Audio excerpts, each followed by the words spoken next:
Good morning friends. कैसे हो friends? बढ़िया। ठीक है फ्रेंड्स, आज लेंगे हम चैप्टर नंबर 8 जनरल प्रॉपर। तो फ्रेंड्स, वैसे छोटा चैप्टर है, ठीक है, बट इम्पोर्टेंट है। तो होती क्या है friend, what is the meaning of journal proper? तो फ्रेंड, हम पढ़ चुके हैं कि we already learn various types of subsidiary books. उसमें से ही एक है ये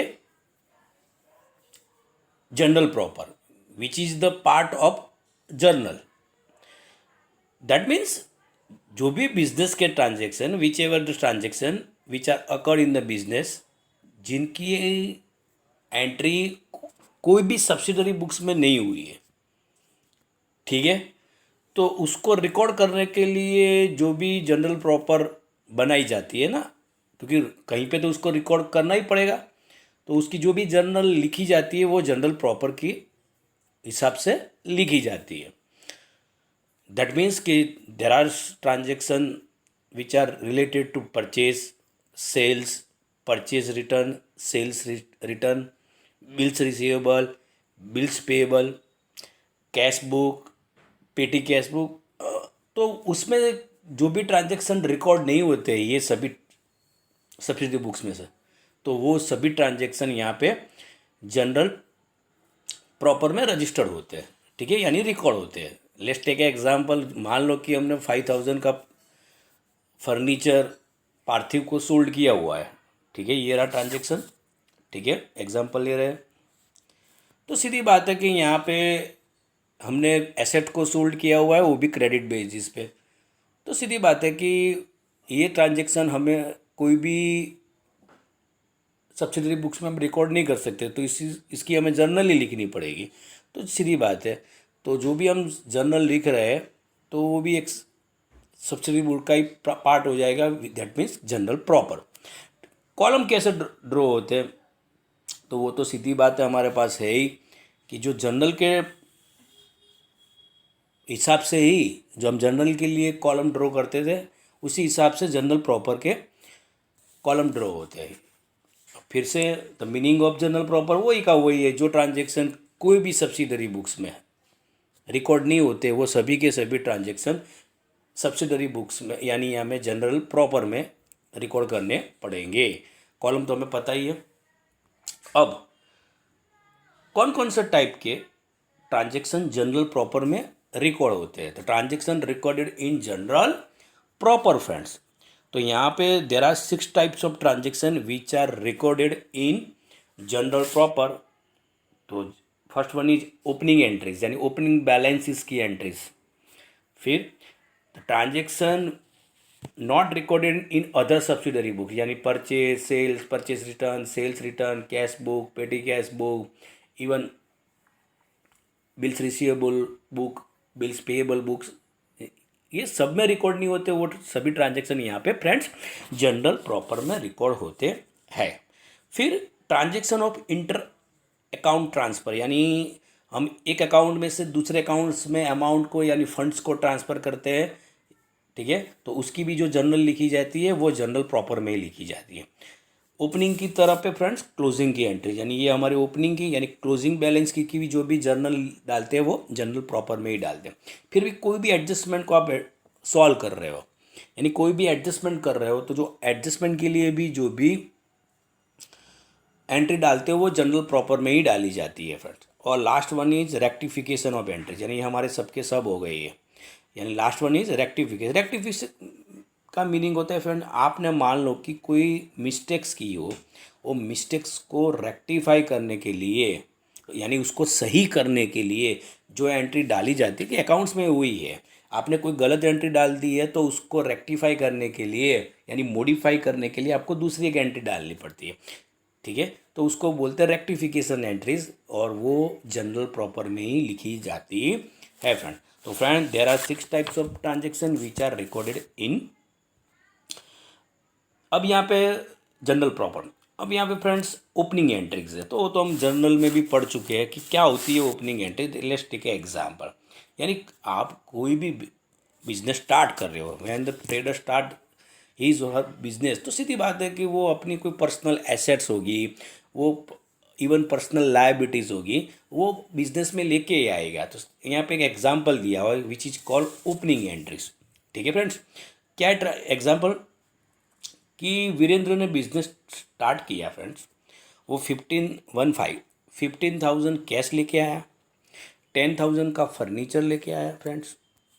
ठीक है, फिर 8,000 का स्टॉक लेके आया, 5,000 का जो अपनी पर्सनल लायबिलिटी है वो लेके आए, और 3,000 का वो अपनी पर्सनल रिसीवेबल यानी डेटर्स, ठीक है, वो लेके आ रहे हैं। ठीक है, तो फ्रेंड्स जर्नल क्या होगी, तो हम यहाँ पे जनरल प्रॉपर ले, क्योंकि ये ओपनिंग एंट्रीज है। अब देख लो फ्रेंड, ध्यान से सुनना मुझे, यहाँ पे एसेट्स भी आ रही है और लायबिलिटीज़ भी आ रही है सर्टन। तो यहाँ पे कैश, कैश एसेट्स है। ठीक है, तो see assets always has a debit balance, यानी आ रही तो debit what comes in. Furniture assets, assets always has a debit balance, तो सी रियल का ही रूल अप्लाई होगा, debit what comes in. Stock assets है, ठीक है, वो भी डेबिट होगा। डेटर्स एसेट्स है, डेबिट होगा। ठीक है, बट क्रेडिटर्स लायबिलिटी है, liability always is a credit balance. तो फ्रेंड्स कैश, ठीक है, तो आ रही है, सीधी बात है ना, फर्नीचर स्टॉक है जो भी है फ्रेंड्स। ठीक है, तो उसी हिसाब से जर्नल लिखी जाएगी। अब देखो यहाँ पे कैश है तो सीधी बात है कैश बुक में रिकॉर्ड कर लो आप। कैश है तो उसको कहाँ रिकॉर्ड कर लो, कैश बुक में। ठीक है, बाकी की जो एसेट्स है यानी फर्नीचर, स्टॉक और डेटर्स, ये तीनों को डेबिट करो क्योंकि एसेट्स है, और ये कैश रिकॉर्ड तो होगी पर अदर सब्सिडरी बुक्स यानी कैश बुक में रिकॉर्ड होगी, तो यहाँ पे उसको डेबिट करने की ज़रूरत नहीं है जनरल प्रॉपर में। तो एक्सक्लूडिंग कैश, सीधी बात है, डेबिट तो होगा कैश बट कैश बुक में होगा, यहाँ जनरल प्रॉपर में नहीं होगा। बाकी की तीन एसेट्स को डेबिट करो क्योंकि ये तीनों की तीनों अब जनरल प्रॉपर में ही रिकॉर्ड कर सकते हो कि अदर सब्सिडरी बुक्स में रिकॉर्ड नहीं कर सकते। क्रेडिटर्स क्रेडिट करो, और डिफरेंस अमाउंट जो भी है वो कहाँ क्रेडिट होगा, कैपिटल, क्योंकि हम जनरल में पढ़ चुके हैं when the business started by the any traders, तो जो भी एसेट्स और लायबिलिटीज़ वो लेके आएगा, ठीक है, तो सीधी बात है कौन से अकाउंट में क्रेडिट करनी पड़ेगी, कैपिटल अकाउंट में, सीधी बात है ना। तो फ्रेंड ये थी ओपनिंग बैलेंस जो भी जो ट्रेडर्स लेके आता है। ठीक है, तो अब फ्रेंड्स यहाँ पे हम पढ़ेंगे क्रेडिट परचेज और credit sale of assets and profit और लॉस ऑन इट्स सेल, यानी आप एसेट्स को सोल्ड कर रहे हो क्रेडिट बेसिस पे, और उसमें आपको आइदर प्रॉफिट हो रहा है और लॉस हो रहा है, तो सीधी बात है उसकी आपको जर्नल लिखनी पड़ेगी। तो वो कहाँ लिखी जाएगी फ्रेंड्स, जनरल प्रॉपर में। That means the any loss which are incurred by the business due to sale of any asset and any profit gained by or earned by business due to any assets of sale। ठीक है, तो वहाँ पे कोई भी loss हो या profit हो उसके लिए हमें जर्नल तो लिखनी जरूरी है। तो यहाँ पे फ्रेंड्स ध्यान से सुनिएगा, Mehul purchase a furniture of 20,000 from Vivek furniture mart on credit, यानी विवेक फर्नीचर मार्ट में से फर्नीचर परचेज किया, सीधी बात है एसेट्स यहाँ पे परचेज हो रही है, तो डेबिट व्हाट कम्स इन, यानी furniture account debit to Vivek furniture mart, वो जर्नल हमें पता ही है फ्रेंड्स। अब यहाँ पे देखिए ध्यान से, बी ये परचेज की हुई, अब ये सेल की हुई, तो यहाँ पे आइदर प्रॉफिट जनरेट होगा या लॉस जनरेट, क्योंकि यही इम्पोर्टेंट, ये तो हम पढ़ चुके हैं, ये तो ईजी है। ये वाली पे फ्रेंड फोकस करना, यहाँ पे एसेट सोल्ड हो रही है और आइदर प्रॉफिट और लॉस जनरेट होगा। ठीक है, चलो, sold an asset machine was book value, यानी जो बैलेंस शीट में होती है वो बुक वैल्यू 10,000 टू टू मौलिक फॉर 8,000 ऑन क्रेडिट, यानी 10,000 वाला मशीन हमने 8,000 में मौलिक को क्रेडिट पे बेच दिया, डेबिट द रिसीवर। मशीन लिया किसने? मौलिक ने, यानी डेबिट द रिसीवर, ये रहा 8,000।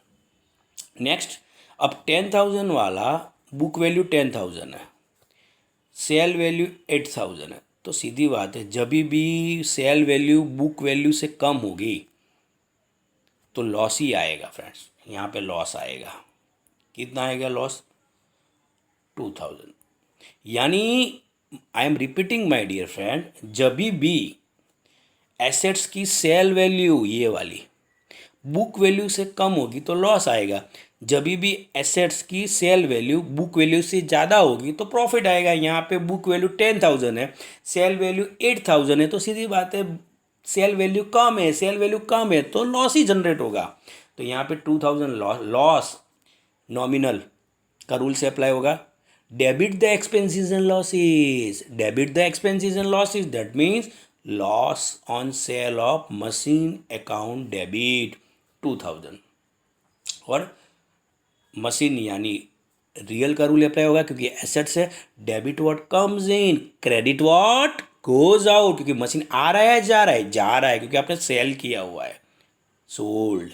तो जब भी आप मशीन को सोल्ड करोगे तो मशीन बिजनेस में से जाएगा तो क्रेडिट व्हाट गोज आउट, और मशीन अकाउंट क्रेडिट होगा 10,000। क्लियर है फ्रेंड्स?